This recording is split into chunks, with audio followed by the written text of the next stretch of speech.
I know building a 100% digital productivity system in 2024/2025 makes sense. After all, we carry everything with us from task managers, files, our notes, calendar, everything on a digital device that will fit in our pocket. But is that necessarily the right way to go? Because let's be honest, the analog world still offers some tremendously powerful benefits that we can take advantage of and mix it together to build a perfect productivity system. Well, this week, I'm going to explore that question and show you where you'll find that the analog, basically pen and paper, actually works better than digital, and where digital works better than paper. Okay, let's get started. Let's start off with planning. Now, we all generally have quite a few projects to plan out. We also have other things that we probably have to plan as well. Now, one of the things that I started back in January was this, what I call my planning book. So I started this in January 2024.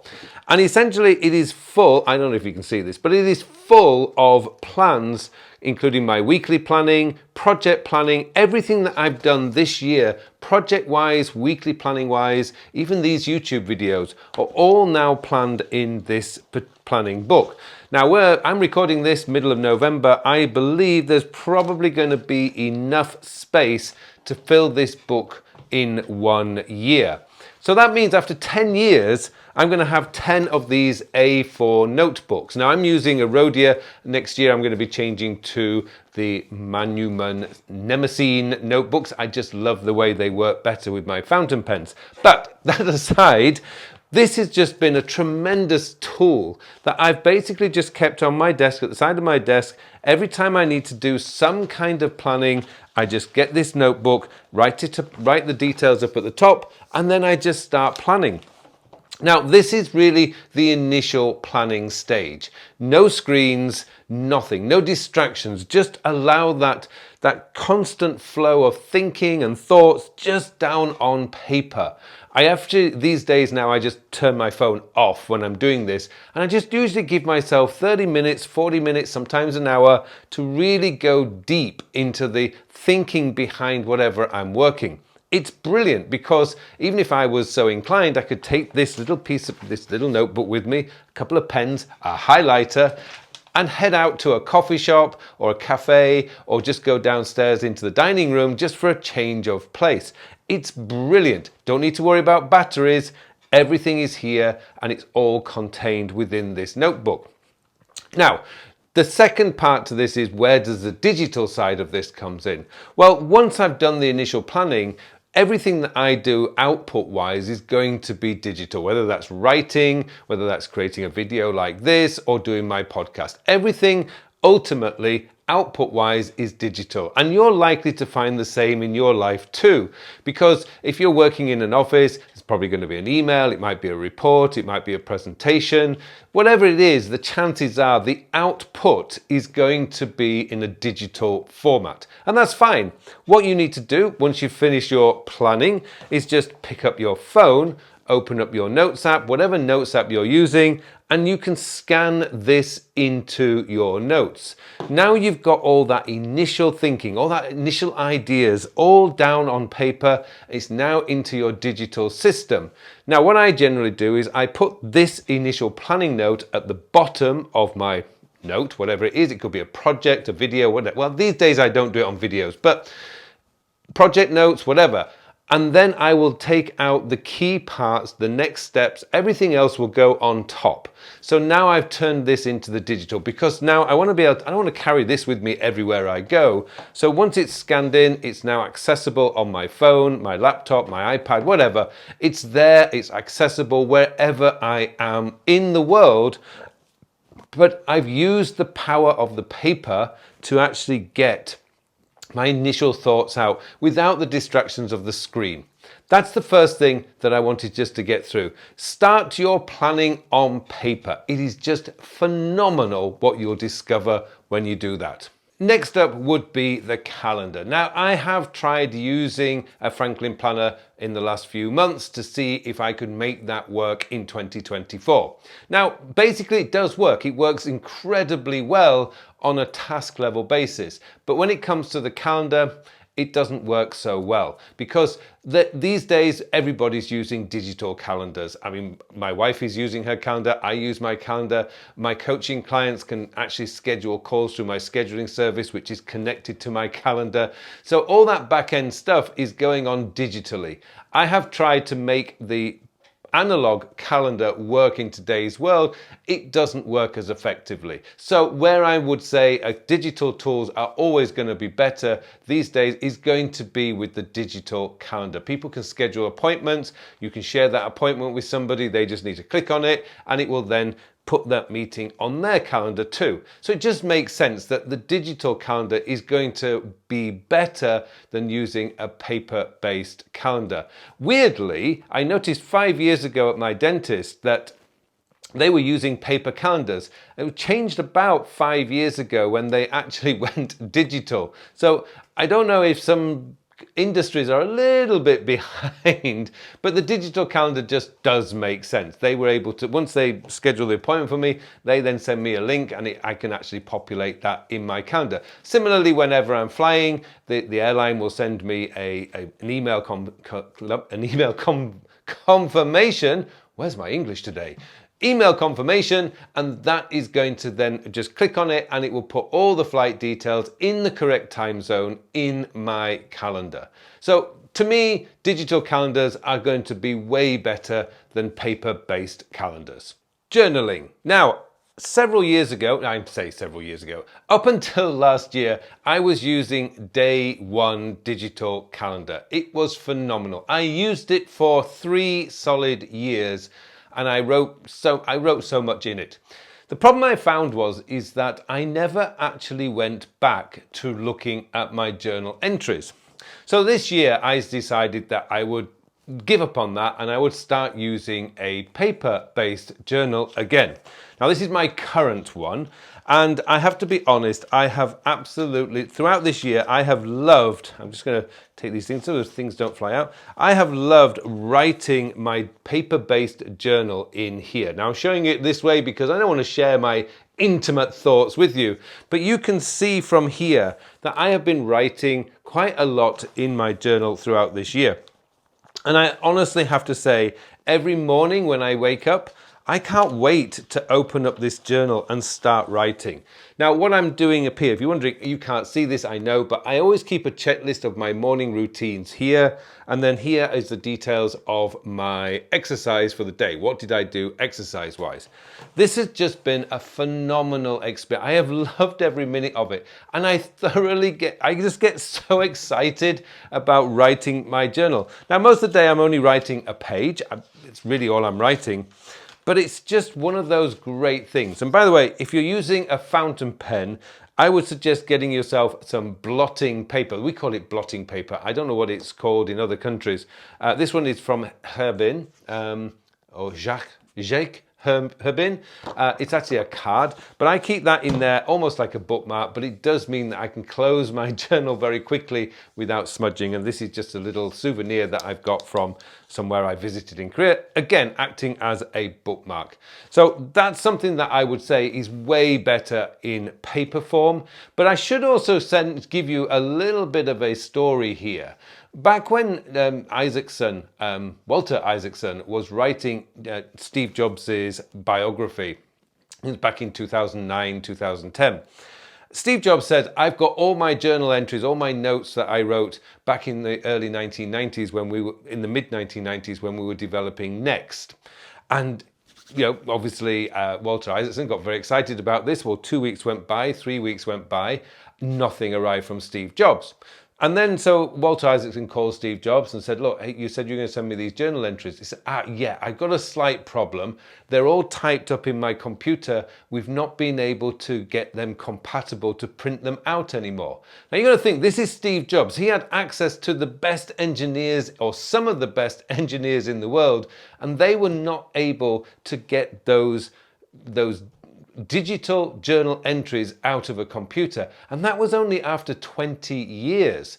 Now, I read also Leonardo da Vinci's biography this year, and we've got 7,000 pages of his notes and journal entries and to-do lists.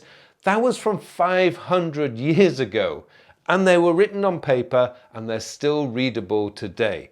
And also, being a bit of an amateur historian myself, one of the great things about studying history is because if you go back just 50, 60 years, everything was on paper. You can go back to the original sources and read them.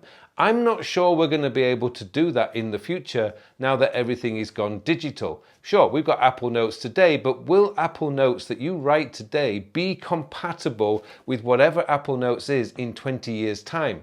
I'm not so sure. So just to keep in mind, if you want to keep a journal, it's just another way that you can actually just step back away from the screen and just for one moment change your posture, move your wrist, get some writing down. It is just a lovely, wonderful experience that I highly recommend as we go into 2025 that you really do consider just keeping a paper journal. Plus the fact there are phenomenal notebooks out there, some gorgeous notebooks, some very expensive notebooks, and there's also some incredibly cheap notebooks.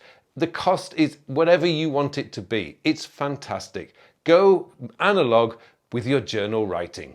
Your to-do list. Now, I've covered a lot on the to-do list with my Franklin Planner videos. However, there is something that I have discovered. Now, digital to-do lists are fantastic. They're great for your recurring tasks. They're great for anything that's a little bit long-term, but you don't want to forget about it so you can get it into your system. But on a day-to-day basis, you don't want to be seeing all those tasks. And that's the problem with the digital system. It's there, it's in front of you. You open it up and it's just a long list of to-dos. Now you can manipulate different apps and you can get it to give you a focus view. But even then, once you actually get working, it's unlikely that you're going to have your to-do list open because, I mean, when I'm working on the computer, I just have my writing app open or I have my Word file open or whatever document I'm working on. That's the only file I have open. If I have my to-do list, my calendar, my Slack or whatever, if all that is open, I'm just going to be completely distracted from doing the work that I want to do. But there is a way of being able to keep the most important tasks right in front of you all day. And that is to use one of these kind of A7 notebooks. Now this is a Manuman Nemesine A7 notebook and it's got the little flip over the top like that. Now the reason for this and the reason why I love this little notebook is because you can write today's date up at the top and then you can put the 2 or 3 tasks that are most important today. These are what I call your must-dos. So in this case, I've got 3 here.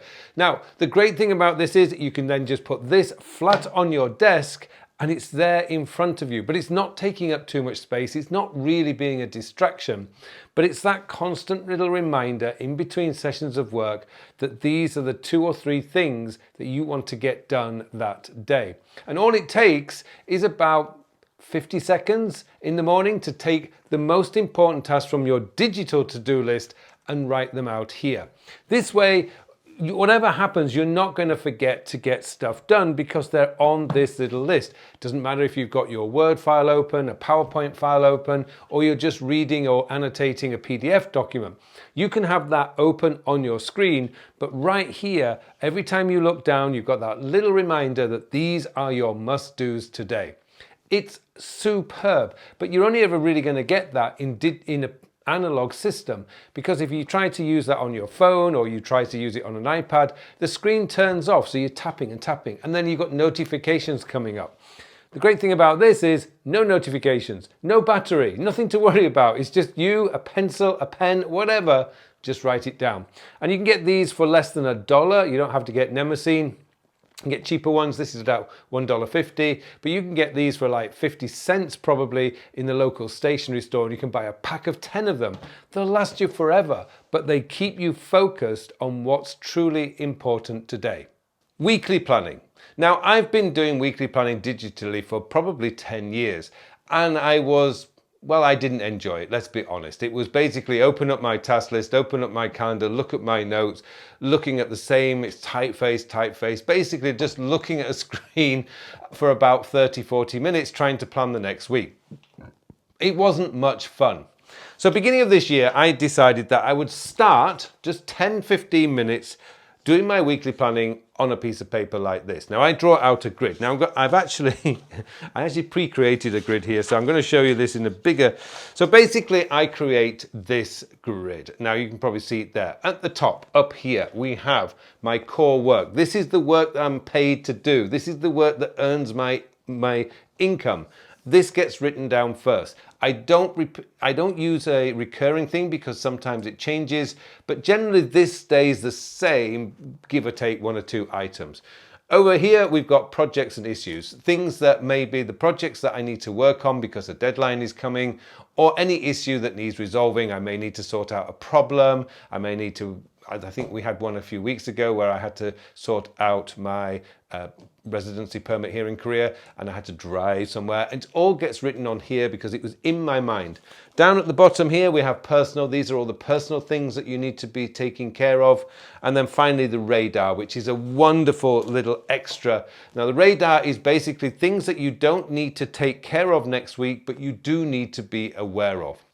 One of the ways I do this is I never have my computer open when I'm doing this initial pass. What I'm doing here is essentially all I'm going for is what's on my mind, what's bothering me, just get it out onto paper.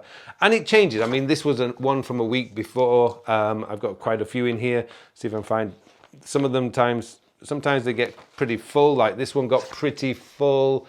There's often like lots of like little things that, oh yeah, I've got to remember this, I've got to remember that.